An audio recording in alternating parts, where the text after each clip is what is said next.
Todo mundo está vendo?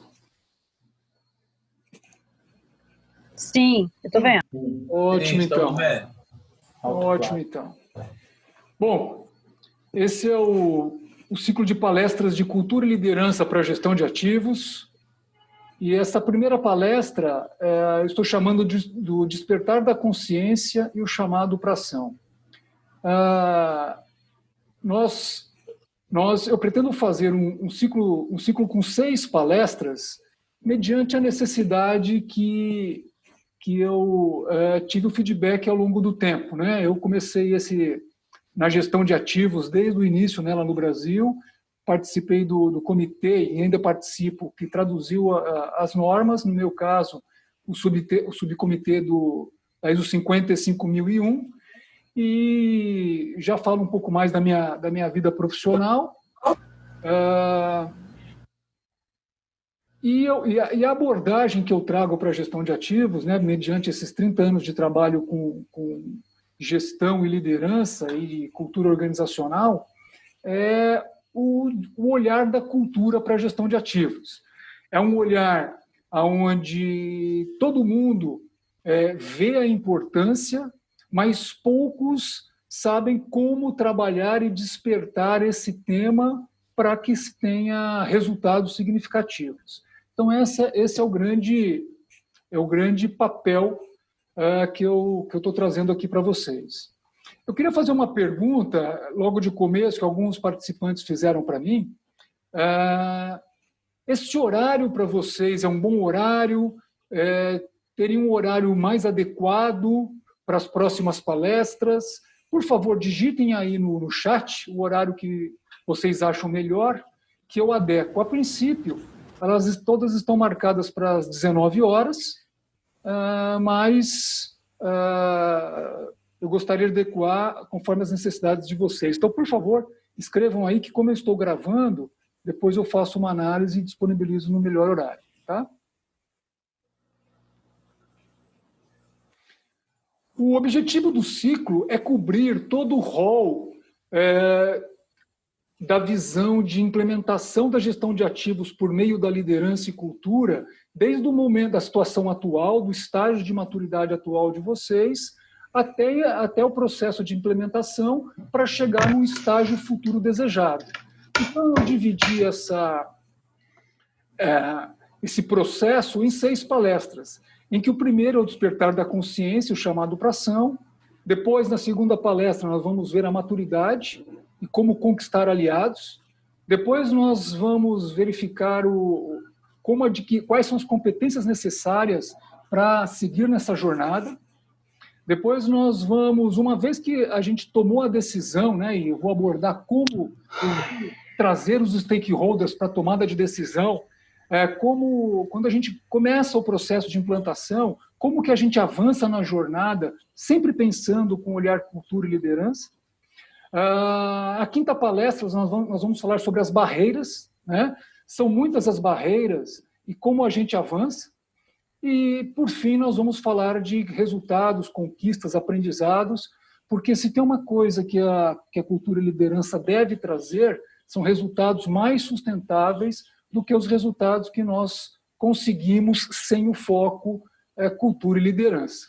Então, o objetivo é sair da discussão, no nível 1 da conversa, onde todo mundo entende a importância, e para o nível 2, onde a gente já entende um processo de cultura e liderança.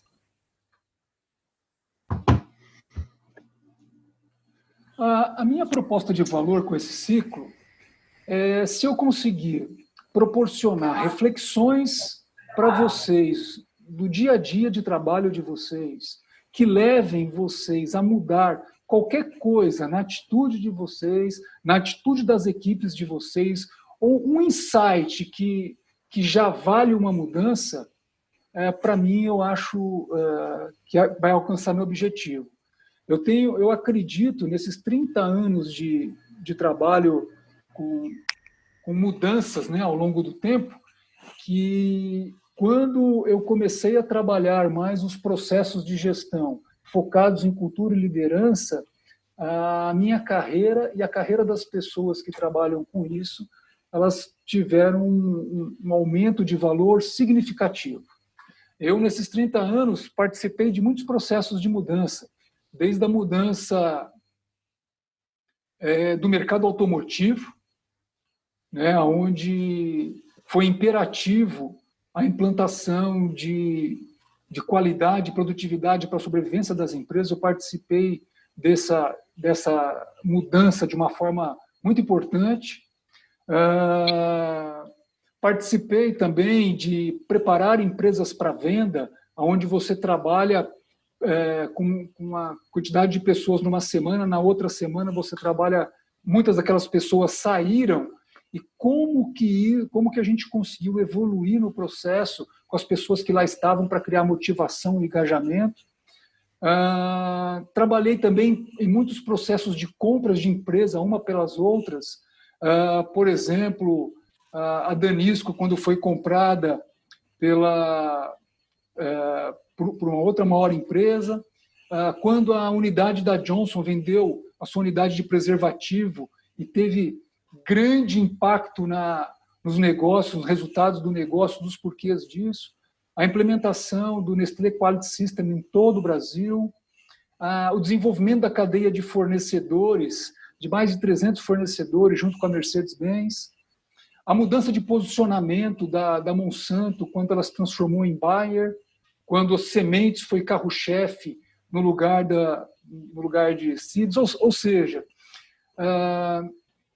a minha experiência, eu trago ela aqui e para a gente enxergar quais são os fatores críticos de sucesso com cultura e liderança. Esse primeiro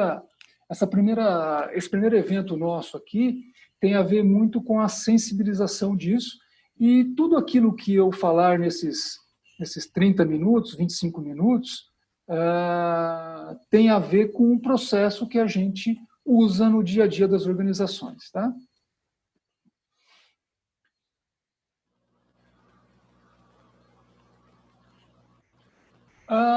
Falando de gestão de ativos, a primeira pergunta que todo CEO deveria fazer, ou todo conselho de administração deveria fazer para o CEO é essa. Nós estamos extraindo o maior valor dos nossos ativos? Responda aí no chat para mim. Sim, não ou não sei.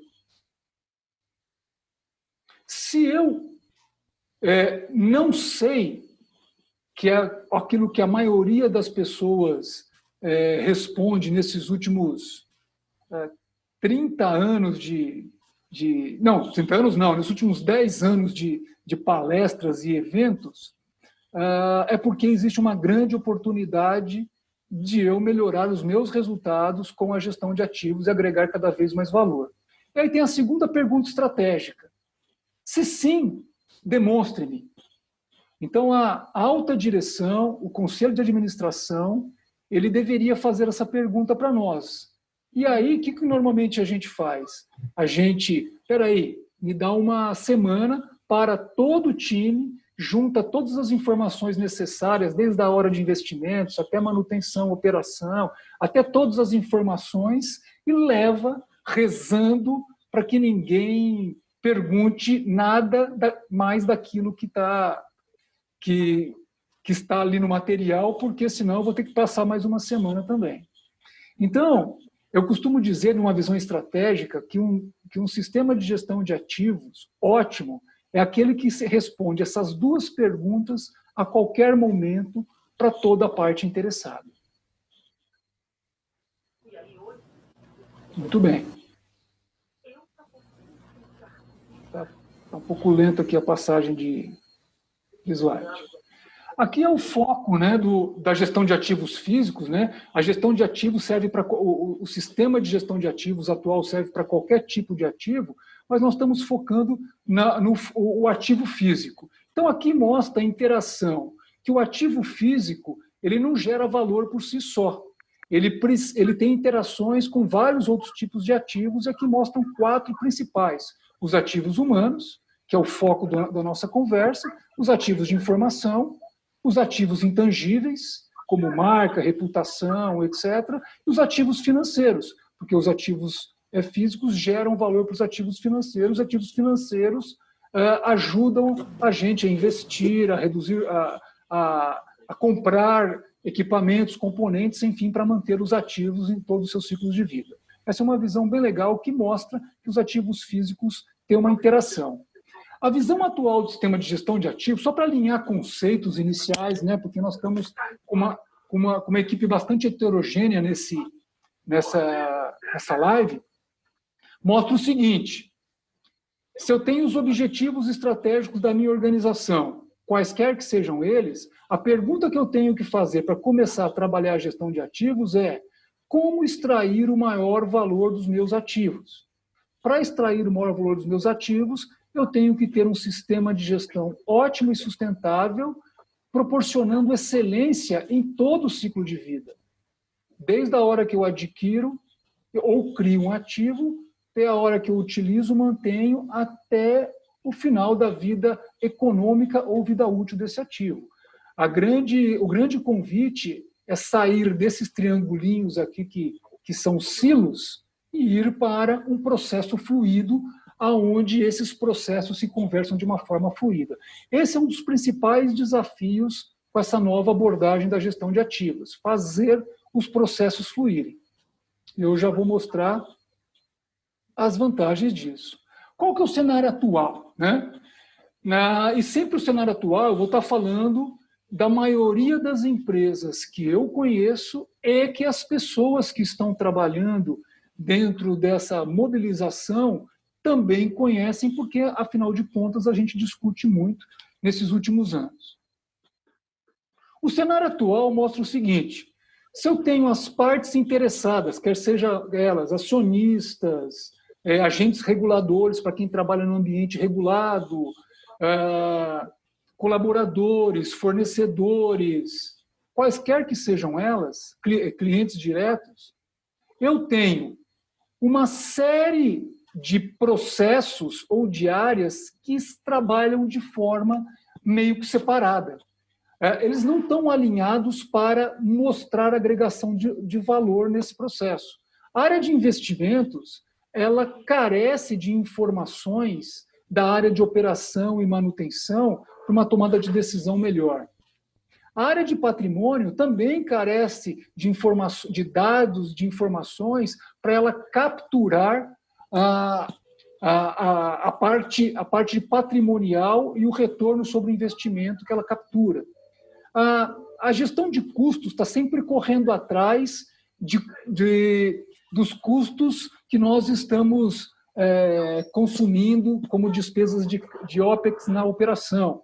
Suprimentos é sempre uma área um pouco à parte do processo, porque além de compliance, ele está sempre um fator crítico para que os componentes que a gente compre, ele possa ser melhor ou de pior qualidade. Ele compra normalmente com menor preço, o ideal que seria com menor custo ciclo de vida. E assim sucessivamente. Existem várias áreas, onde essas áreas elas não estão atuando de forma integrada e alinhada, na maioria das empresas. Então, eu coloquei aqui as principais características que a gente vê nas organizações atuais. A visão é local, a visão é do meu, a visão é do eu, muita energia para solucionar problemas, as informações são dispersas e pouco confiáveis, reatividade na utilização de novas tecnologias, processos, eles são mais para reativos, eu reajo rápido ao invés de ser proativo. A confiabilidade dos sistemas não é conhecida, se não é conhecido, os riscos não são quantificados. A tomada de decisão com base em experiência e feeling, não que isso não seja ruim, mas quando você tem dados para suportar o sentimento, a assertividade da tomada de decisão, para a compra de equipamentos, para a substituição de equipamentos, para o momento certo de fazer uma manutenção é muito maior. Várias perdas e custos evitáveis ao longo de toda a cadeia de valor. Justamente nas interfaces é que tem os grandes tesouros que nós podemos capturar dentro dessa nova visão. E quais são essas oportunidades da gestão de ativos? Se, por um lado, nós temos esse cenário, por outro lado, nós temos grandes oportunidades. Uma grande oportunidade que todos nós conversamos é a integração de processos, áreas e principalmente pessoas. É o compartilhamento das informações, as informações elas são dispersas. É criar ao invés de reagir. Quando você tem um sistema bem integrado com fatos e dados, você pode pensar em como prevenir coisas que aconteçam. E aí você começa a agregar mais valor através dos ativos. Por exemplo, você consegue gerar mais retorno sobre ativo ou retorno sobre investimento em termos de qualquer nomenclatura que você usa financeira. Você consegue garantir maior segurança ambiental das comunidades e, consequentemente, maior imagem. A gente vê tudo o que aconteceu por aí. Se você está no ambiente controlado, a sua remuneração regulatória é muito mais certa, é muito mais eficaz, o fluxo de caixa, a rentabilidade agradecem.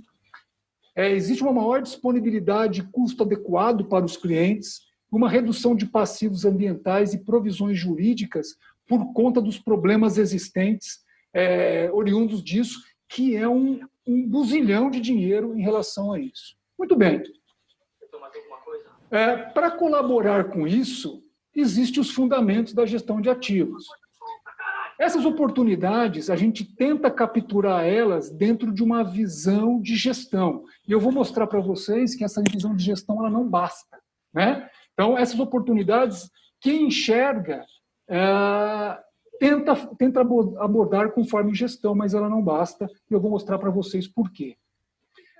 Os fundamentos da gestão de ativos, conforme essa nova norma, ela sugere essa integração. São 4 os fundamentos. Ativos existem para fornecer valor.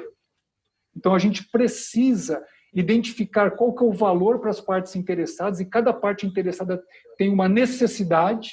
Então, é o combo de necessidades, é o combo de valor que eu tenho que fornecer com a minha gestão. Aí eu preciso alinhar, os fundamentos determinam que tem que ter um alinhamento dos objetivos organizacionais com as decisões técnicas e financeiras e planos de atividades na gestão de ativos.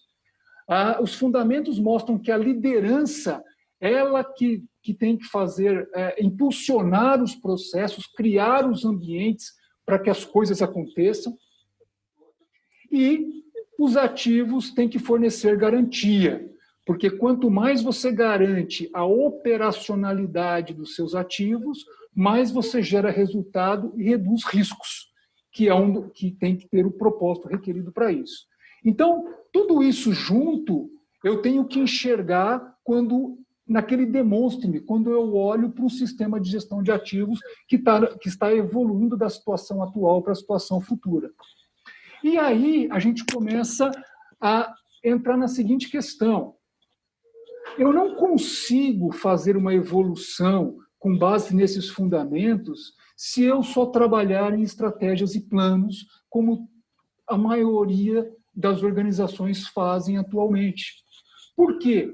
Porque para eu integrar áreas, integrar departamentos, eu tenho que trabalhar num outro nível.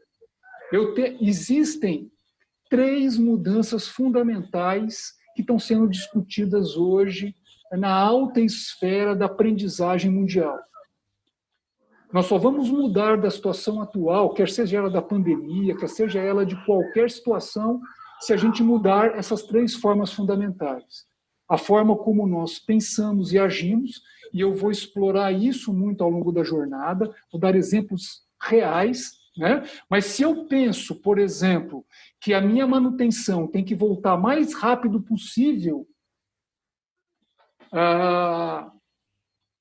isso daí, sendo um pressuposto, um paradigma da organização, jamais eu vou conseguir, quando quebrar um equipamento, levantar dados um tempo suficiente para eu analisar a causa. Porque naquela organização, o paradigma é quebra, conserta o mais rápido possível, a organização não pode parar. Para muita gente, muitas vezes que eu esteja falando isso agora, parece ser um sacrilégio. Mas se eu quiser mudar, eu tenho que mudar a forma de pensar. Quando quebrar um equipamento, muitas vezes eu tenho que chegar com um time que apaga o incêndio, que retorna rápido, mas chegar junto com um time de análise para identificar o cenário, para eu começar a trabalhar nas causas do problema. Essa é uma forma de pensar que leva uma condução de agir diferente, que vai trazer um resultado diferente. Isso só para dar um exemplo na parte de manutenção e na operação. A outra mudança é na forma como nos relacionamos. A nossa interação entre cliente interno e cliente externo, cliente e fornecedor interno, relações entre pessoas, é uma relação que precisa expandir para enxergar as necessidades das pessoas além dos processos. Se eu não me conectar com a pessoa que está na minha frente, quer seja ela o meu time, quer seja ela um par meu, se eu quiser só fazer valer o meu pensamento, a minha forma de fazer as coisas, jamais eu vou conseguir criar uma mudança. A relação, ela tem que ser levada no nível de eu respeitar cada individualidade, respeitar o conhecimento de cada um. Isso pressupõe eu parar de querer convencer o outro e ouvir o outro para nós dois criarmos uma solução fora da caixa. Isso é só um item de relacionamento. Então, aprender juntos é um fator fundamental que causa muito desconforto para as mentes atuais. Nós estamos acostumados a dar respostas. Nós estamos acostumados a ser perguntados e a gente tem que ter resposta imediata. E isso, para uma mudança, ela não é bem-vindo. Nós temos que aprender a ser ágeis, mas aprender a dar respostas em equipe, onde a resposta para uma pergunta não está no meu nível de consciência, mas eu conversando com mais 2 ou 3 ou 4 que eu formar ali, a resposta sairá. Crer nisso é fundamental para mudar o nível. E, por fim, a forma como nos comprometemos.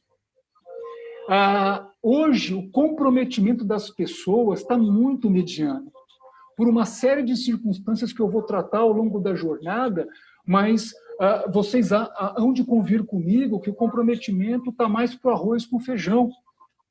E se a gente não mudar a forma das pessoas se comprometerem, se elas não se engajarem, não sentirem vontade em relação à causa, pouca coisa muda. Você pode ter a melhor estratégia do mundo, os melhores sistemas, mas a pessoa ela não se engaja a ponto de quebrar as suas barreiras. Uma coisa comum que a gente vê por aí são sistemas, softwares, ERPs fantásticos que estão subutilizados pelas pessoas justamente pelos seus paradigmas. Porque muitas vezes ela não consegue enxergar o quanto aprender aquele sistema vai trazer de resultado para o negócio. E se eu não trouxer isso, a percepção consciente, jamais eu vou ter uma evolução significativa. Gravem isso, gente. São essas 3 mudanças fundamentais que elas derivam todo o processo de evolução cultural.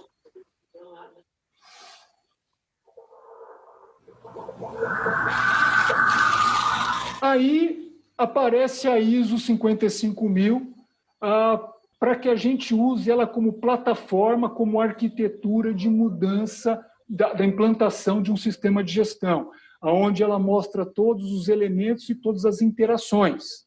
Legal, não é foco dessa conversa hoje, mas você tem uma norma, que é uma norma de gestão, que te ajuda a identificar os processos e a seguir dentro de um escopo desejado todo o fluxo de trabalho.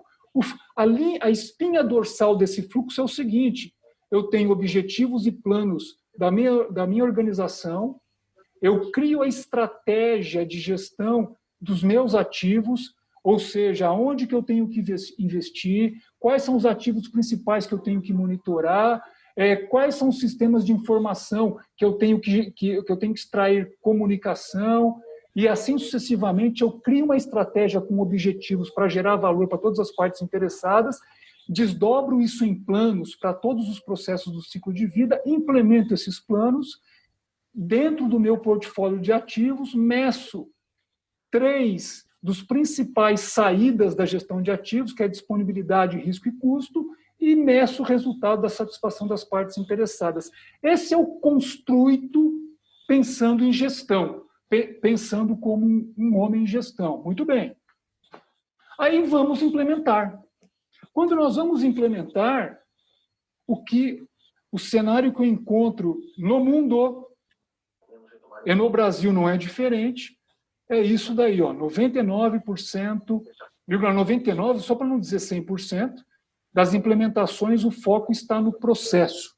Estratégias, planos, plano de ação, procedimento. E vamos lá, pessoal, não é que as pessoas não usem alguns elementos de condução de liderança. Claro que usa. O que eu estou trazendo para vocês aqui é o seguinte: se esses elementos não tiverem explícitos e claro como foco, o incremento de resultado é mínimo. E ao longo estou repetindo isso várias vezes, para gravar, eu vou mostrando como para vocês. Quem é que faz acontecer? São os processos ou são as pessoas? Se são as pessoas, o foco não pode ser no processo, embora o processo precisa ser tratado. Se são as pessoas que fazem acontecer, o foco tem que ser na pessoa. Nesse carinha de roxo aí, que é o que está liderando o processo, e nos outros que estão seguindo, devido a algum motivo eles estão seguindo, né?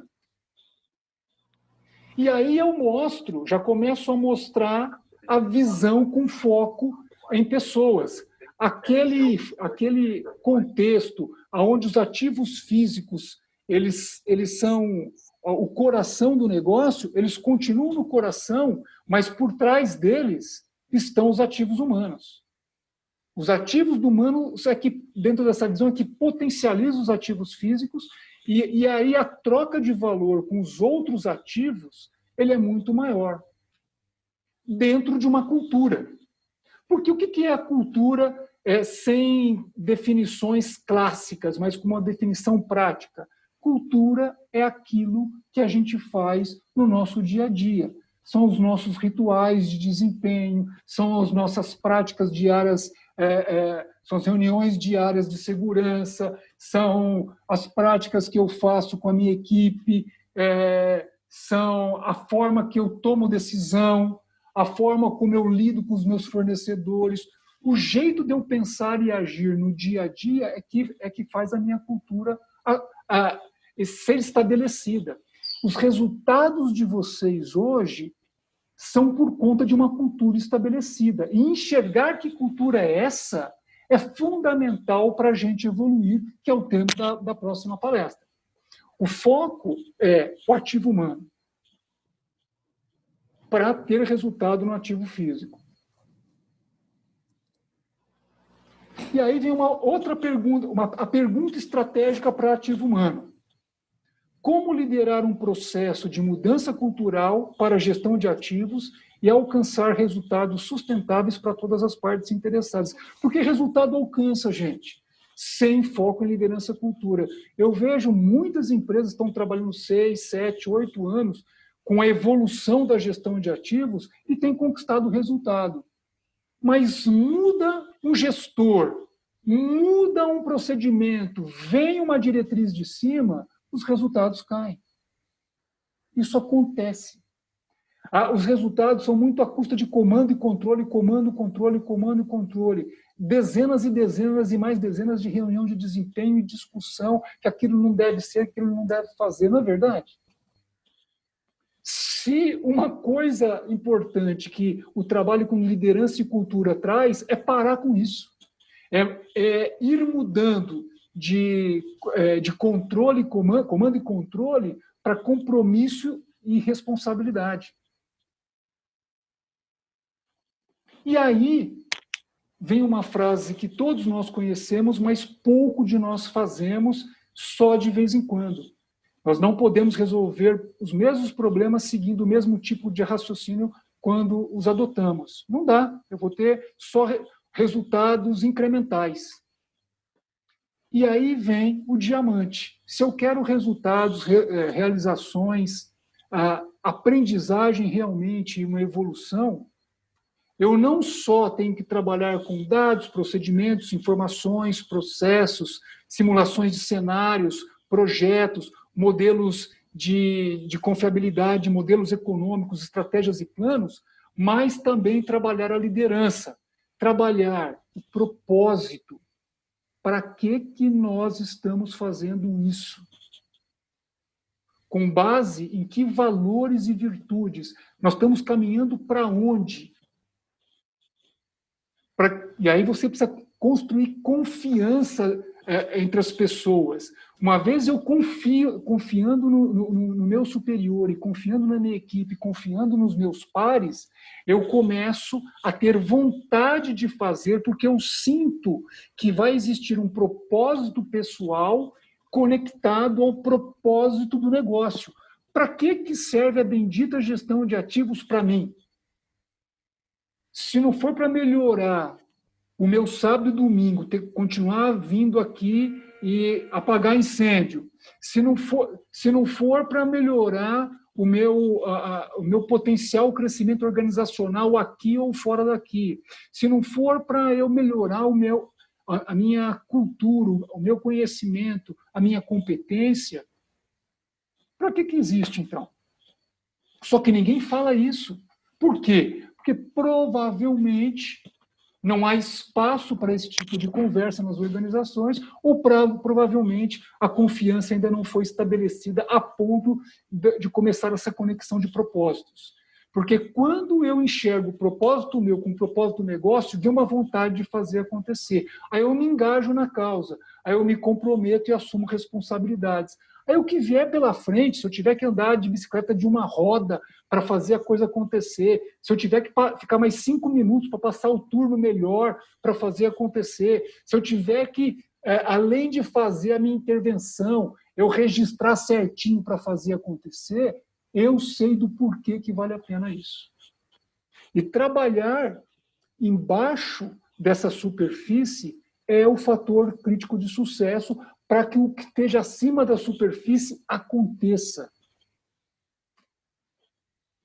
E aí, dentre todas essas empresas que estão trabalhando com isso, muitas delas ouvem essas coisas e se sentem motivadas a fazer. Só que a nossa cabeça é uma cabeça de... A nossa não, né? Mas a maioria é uma cabeça de ver para crer.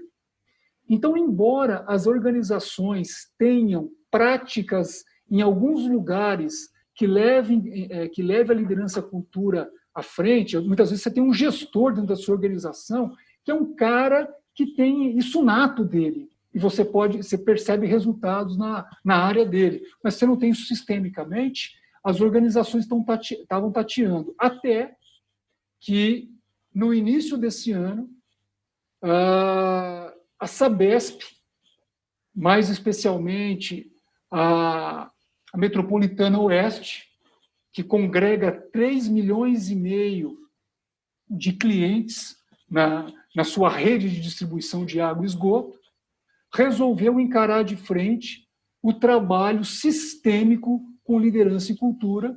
E está aqui comigo, participando dessa live, o nosso time que está trabalhando nesse processo, que além de mim, está o Carlos Macera, que é um grande especialista em cultura para a segurança, e todos vocês sabem que a segurança evoluiu, foi um dos processos que evoluiu mais no mundo, e o Emerson Furlenato, que ele é um especialista em gestão e foi a pessoa que teve a sensibilidade por conhecer a Sabesp de juntar e trazer esse processo para dentro da Sabesp.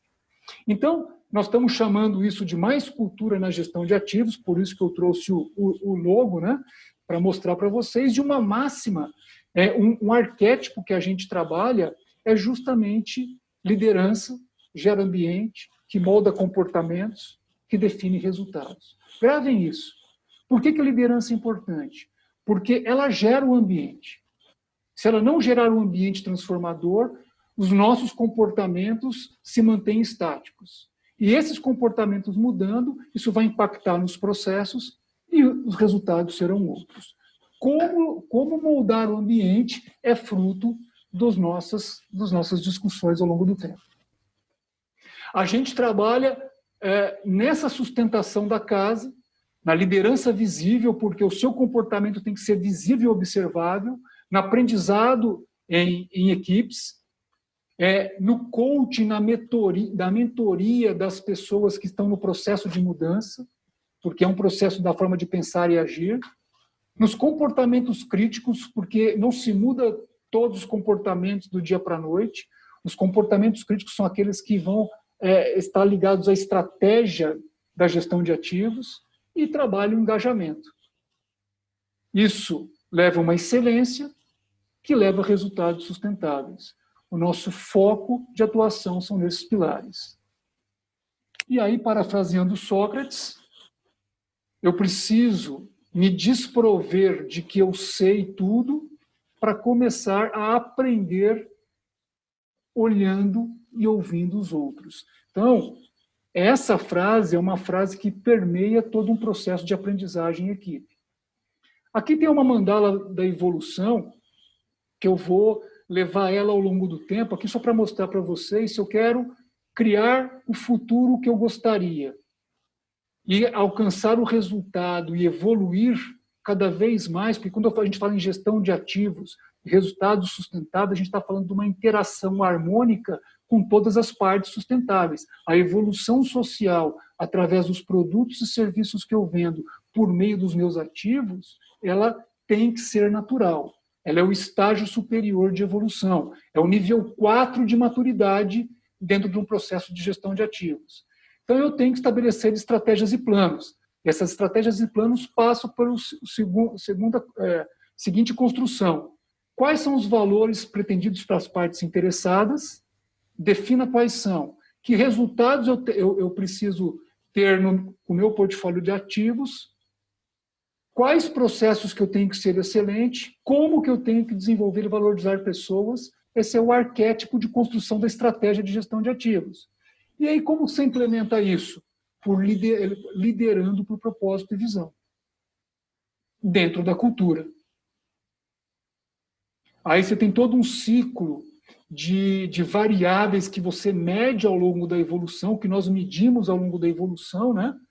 O engajamento, o comprometimento, a confiança, a comunicação, as ações cada vez diferenciadas, o conhecimento, o aprendizado, a gente vai medindo. Então, a evolução da cultura é mensurável, isso é uma coisa importante, e é mensurável e correlacionada a indicadores de resultado. E aí você vem trabalhando isso. O pensamento, depois da ação, ela gera uma reflexão que causa um sentimento positivo ou negativo daquela reflexão individual ou equipe, que gera uma ação transformadora que traz os resultados. E o grande desafio é pegar essa construção da liderança para trabalhar na parte de baixo e na parte de cima. O grande desafio é sair de áreas que tenha isso, porque a gente encontra. Quando a gente faz um diagnóstico de maturidade cultural, você encontra um supervisor, um gestor, um líder que trabalha esses princípios muitas vezes sem saber. Em vários lugares da organização, é sair disso e tornar isso sistêmico. Então, nós temos hoje nessa nossa palestra CEO, superintendente. Então, o grande desafio não é ficar na cabeça do CEO ou na cabeça da diretoria, mas é que os processos de evolução, aquela área, aquele contrato, aquele departamento que está fazendo diferente e melhor, que todos façam isso de uma forma sistêmica. Isso é trabalhar a liderança e evolução cultural. E quanto de oportunidade tem na mesa? Eu posso dizer para vocês que os custos evitáveis ao longo da cadeia dão em ordem de 10% do faturamento líquido. Se você quiser buscar resultados financeiros. Um aumento de disponibilidade em torno de 20% da disponibilidade atual. Riscos controlados, melhoria da imagem perante a cliente e sociedade, mostrar agregação de valor a qualquer momento para as partes interessadas, maior satisfação do colaborador em todos os aspectos. Os custos das perdas dessa falta de integração são gigantes. A gente chama de custo evitável. Estou falando de 10% para ser conservador, para falar uma média ponderada. Mas a gente tem que mostrar isso.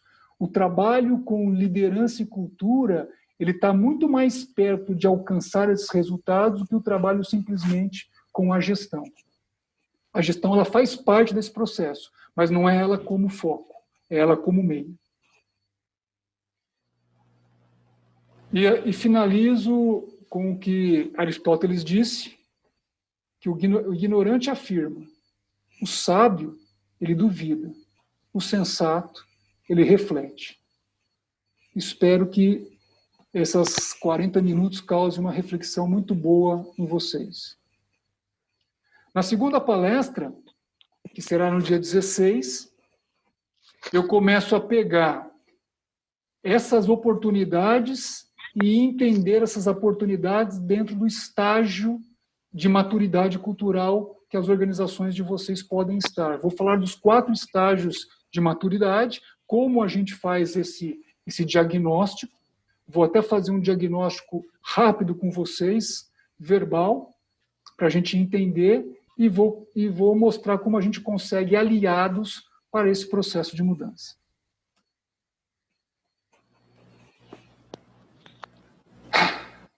Passei 10 minutos.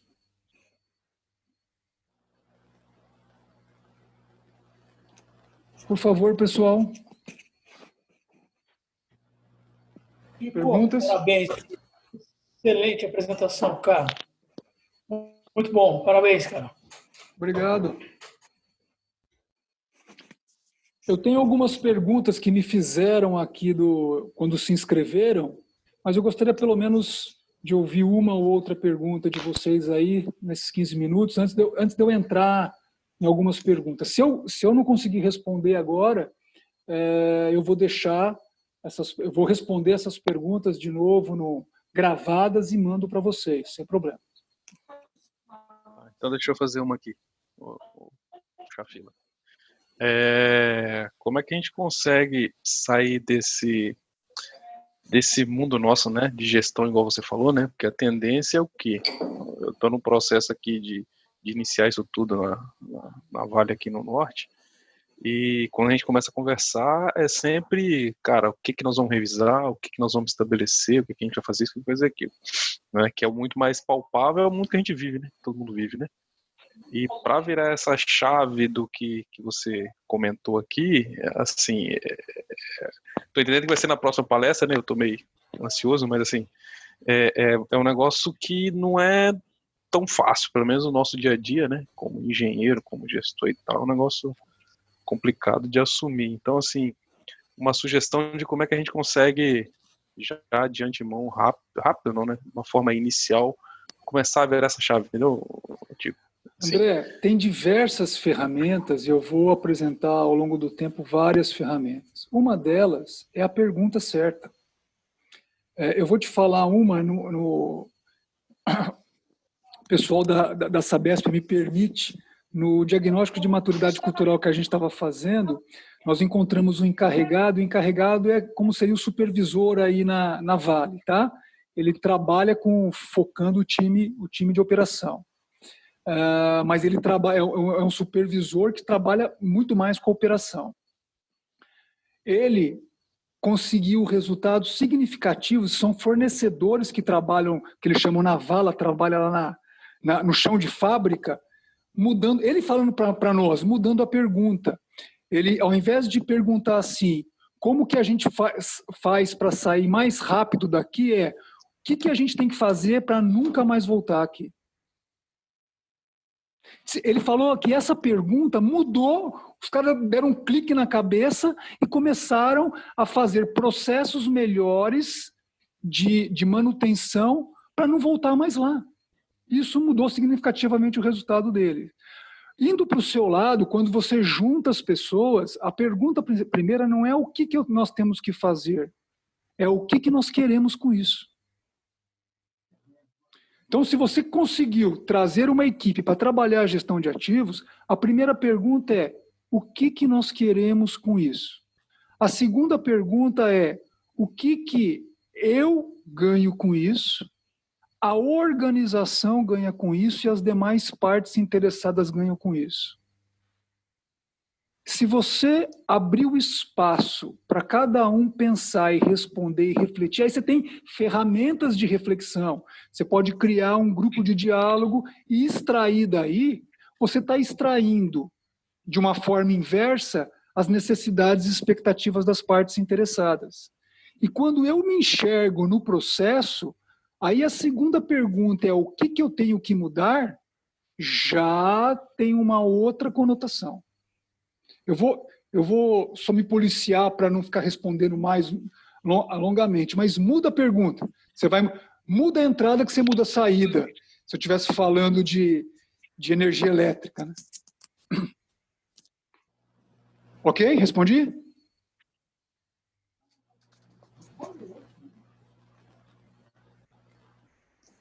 Eu vou fazer uma pergunta aqui que fizeram aqui.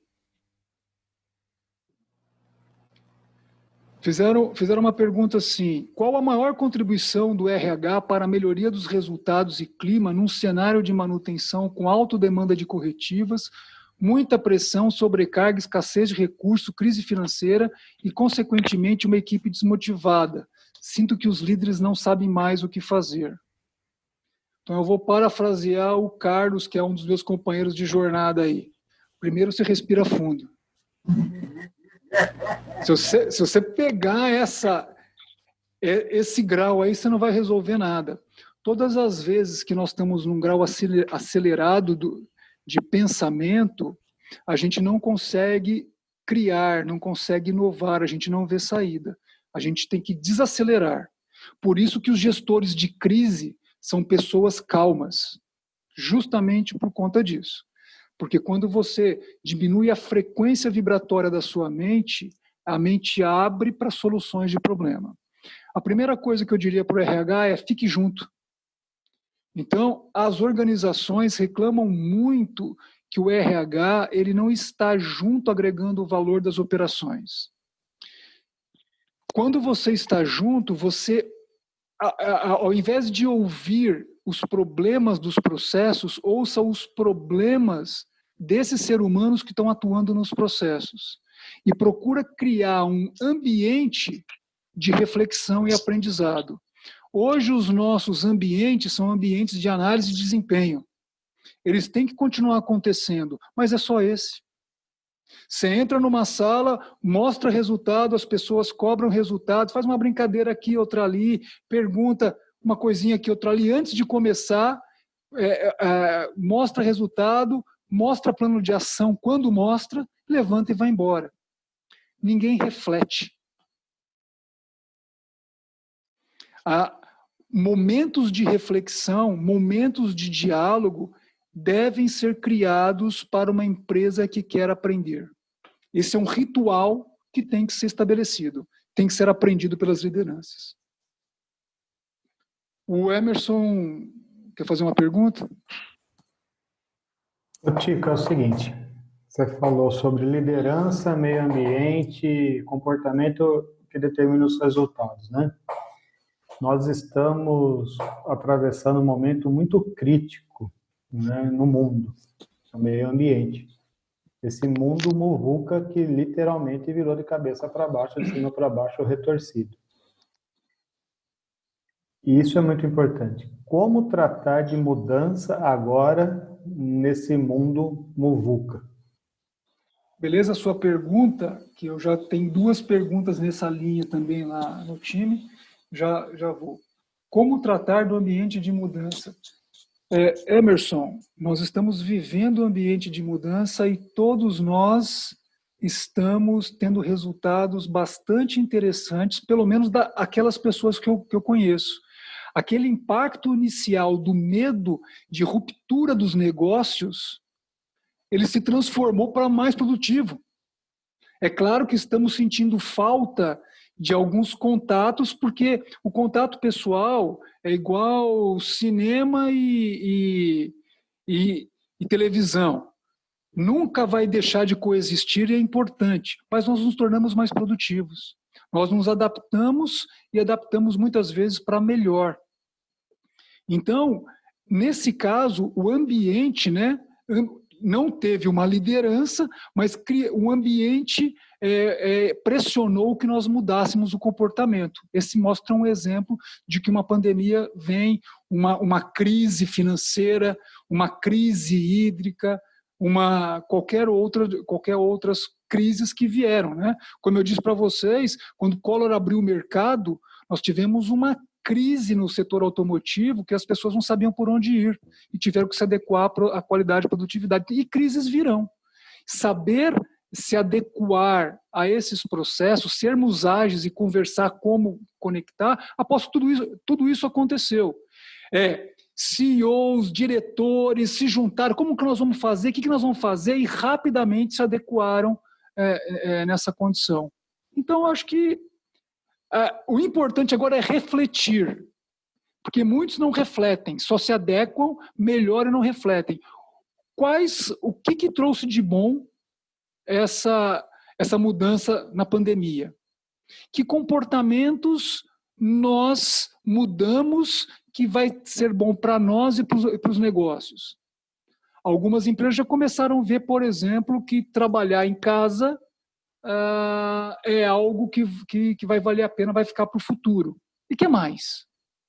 Só isso? A forma como nós nos relacionamos. O que melhorou? O que piorou?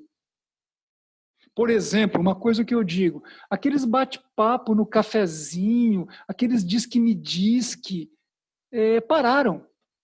Aquelas improdutividades de você chegar meia hora antes, a reunião começar 15 minutos depois, pararam. Por que pararam? Saber disso, refletir. A gente não está evoluindo enquanto ser humano porque nós não estamos refletindo. Nós estamos só agindo. A reflexão é uma ferramenta.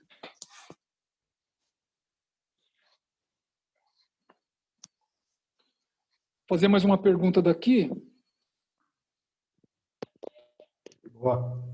Como abordar a necessidade de remoção dos silos e promover pensamentos e ações integradas? Depende do seu nível de liderança, você chama as pessoas dos silos e começa a refletir sobre as dores e os problemas. E, ao mesmo tempo, nesse mesmo encontro, vai depender da maturidade das pessoas que você está trabalhando. Ou você vai criar encontros, para num segundo ou terceiro encontro, mostrar o que nós ganhamos com a quebra de silo.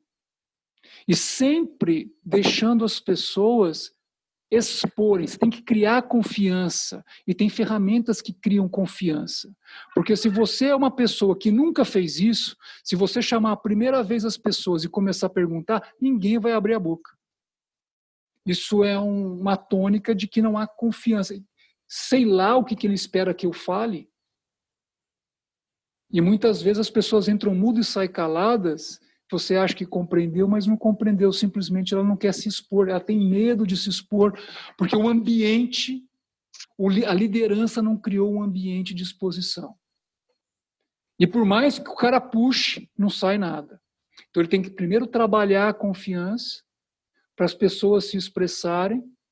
Quando as pessoas se expressarem, vai sair um monte de coisas, tem que saber lidar com isso, porque é lidar com gente, e sempre evoluir para os resultados.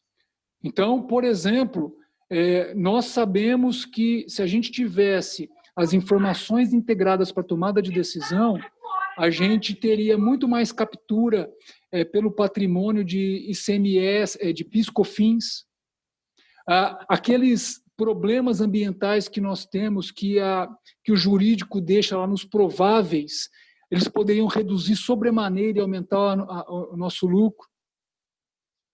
Então, existe uma série de capturas de custos evitáveis ao longo de um trabalho em conjunto que ninguém sonha.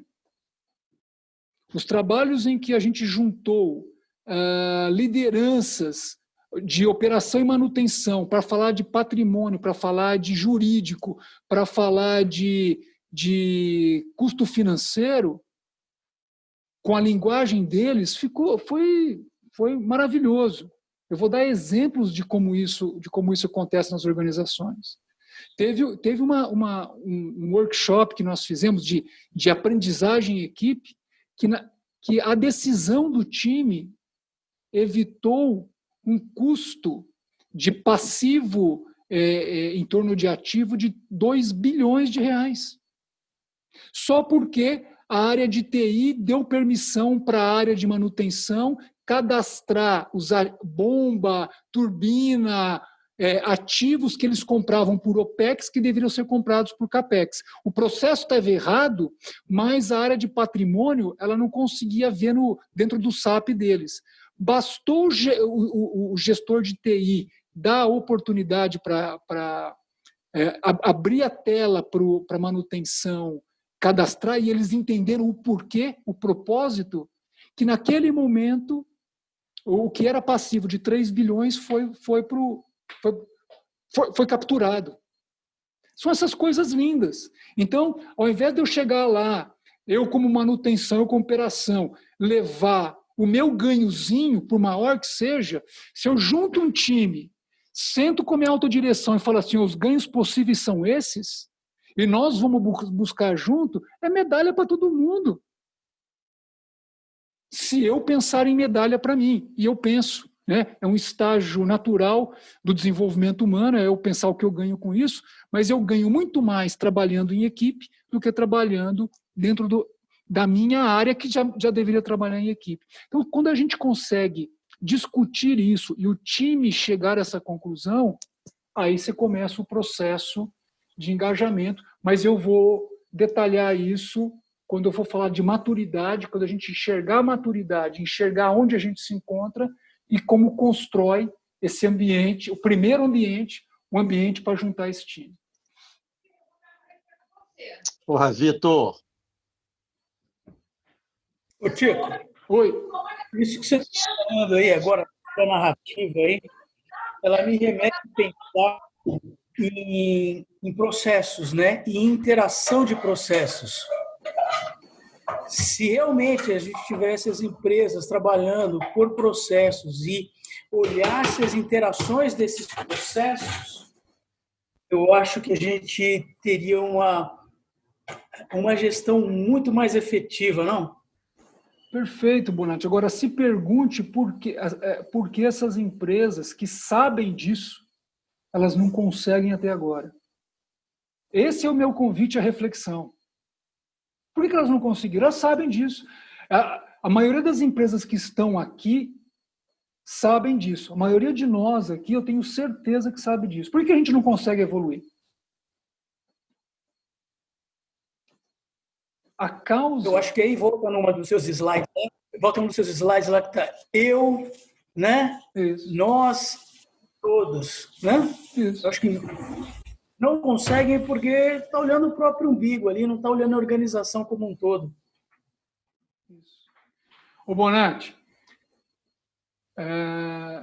Você muda o mundo quando você senta com o outro para prosear e ter ideias. Põe os caras para prosear com metodologia. Você vai se surpreender quanto de ideias vão sair. É só capturar e só o líder criar um ambiente para que isso aconteça. Planta a semente e cria um ambiente controlado, porque só a liderança é capaz de criar um ambiente. O poder que essas lideranças têm nos seus níveis é muito grande e é muito pouco usada. É isso que eu quero trazer à tona nesses 6 ciclos. É claro que nós estamos saindo de um primeiro nível de discussão que a gente fica 2, 3, 4 horas no máximo discutindo, e eu vou criar com esse método para a gente descer no nível 2. Mas é impressionante. Vou trazer exemplos disso daí que é impressionante. Se vocês refletirem, vocês sabem. No nível de autoridade de vocês podem tudo. A gente vai chegar em como sair do ambiente vocês chamam de caos e começar a ir para um ambiente geral da mais minha organizado. área. E esse aqui... Gente, tem um microfone aberto aí, por favor.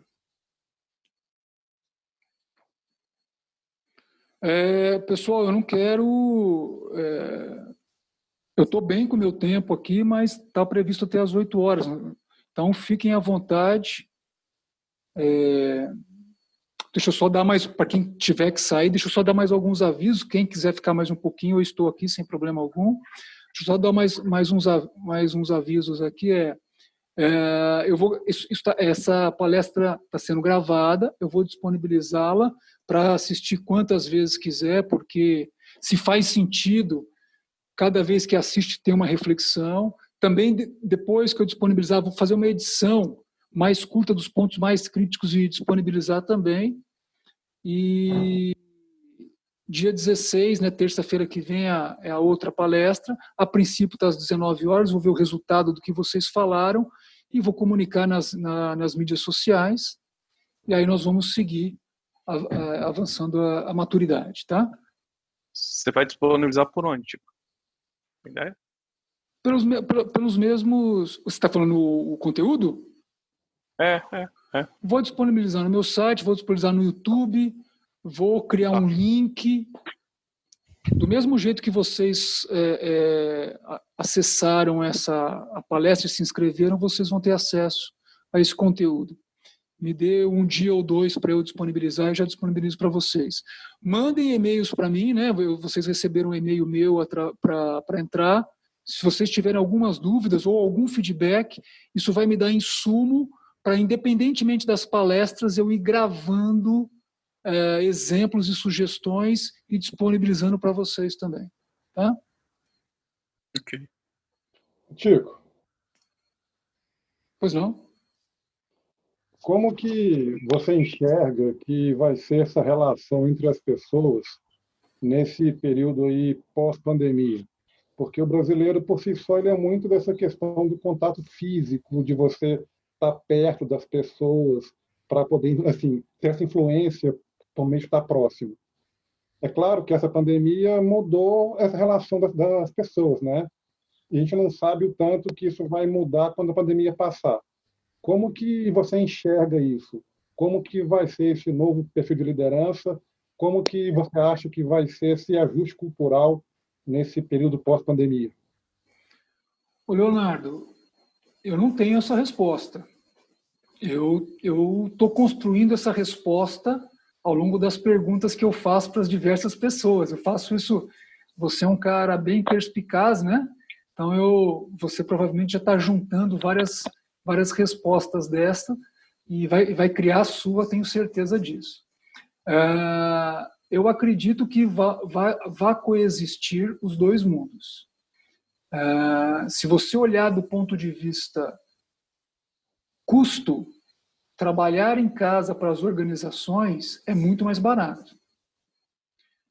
Benefício para quem trabalha em casa, tirando algumas exceções, também está sendo bom.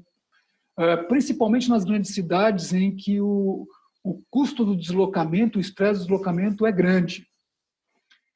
É claro que não vai ser 5 dias por semana, mas 1, 2 dias por semana, ou 1, 2 dias a cada quinzena, né, uma vez por semana, quem quer seja uma vez por mês, já vai facilitar muito a vida.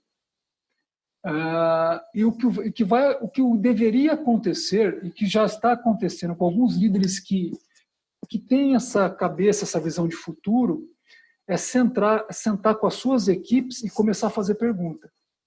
Então você chama, porque cada um tem um perfil, não existe uma verdade única. Aliás, existe a verdade única, que é você cada vez mais fazer o bem para as pessoas que trabalham e gerar mais resultados sustentáveis, ou melhores resultados sustentáveis. Essa é a verdade única. Agora, quando você coloca essa questão e pede para um diretor de uma área, diretor de outra, para equipes operacionais começarem a propor ideias, vai nascer aí soluções maravilhosas. Maravilhosas. Eu não tenho dúvida disso. Então, que tipo de solução? Eu me arrisco a dizer que o que eu vou falar aqui é chute, mas eu espero que a gente mude muito a forma, que isso também ajude a mudar a forma de pensar. Porque há 3 meses atrás, em dezembro, se eu chegasse para uma empresa e propusesse fazer um treinamento à distância presencial, eu falasse, não, isso não vai acontecer. Se vocês mesmos, né, você tem 300 coisas aí que vocês estão fazendo que jamais vocês imaginariam fazer. Trabalhar com os filhos dentro de casa. Né?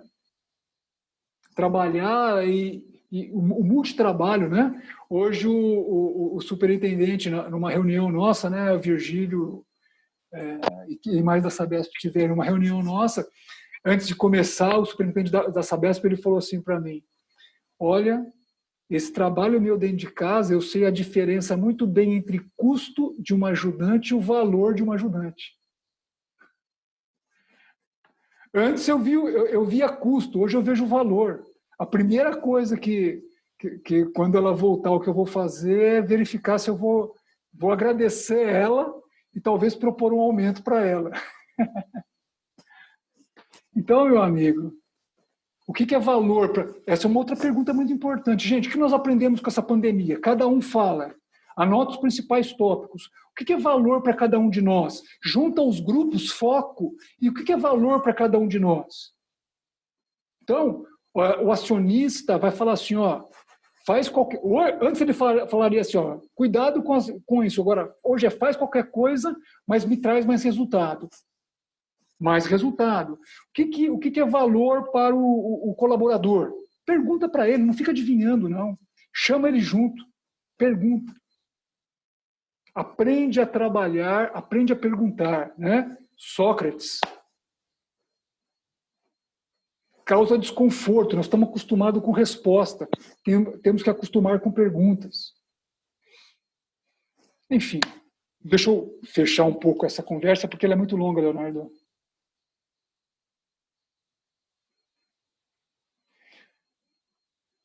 Mais alguma coisa, pessoal?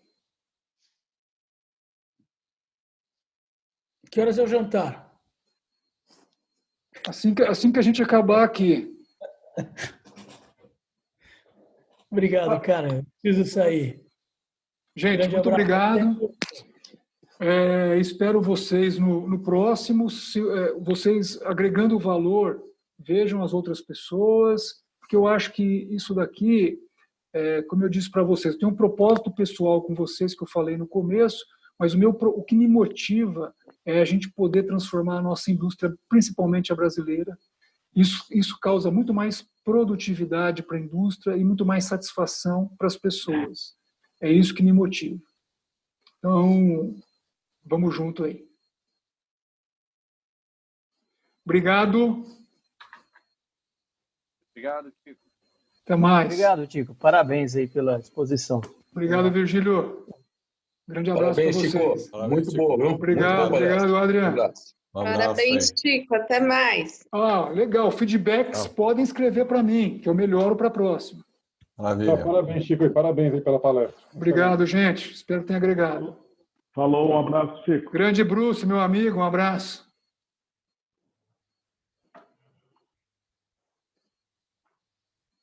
Até o próximo encontro. Obrigada, Chico. Obrigado, Tchau, tchau. Nilda.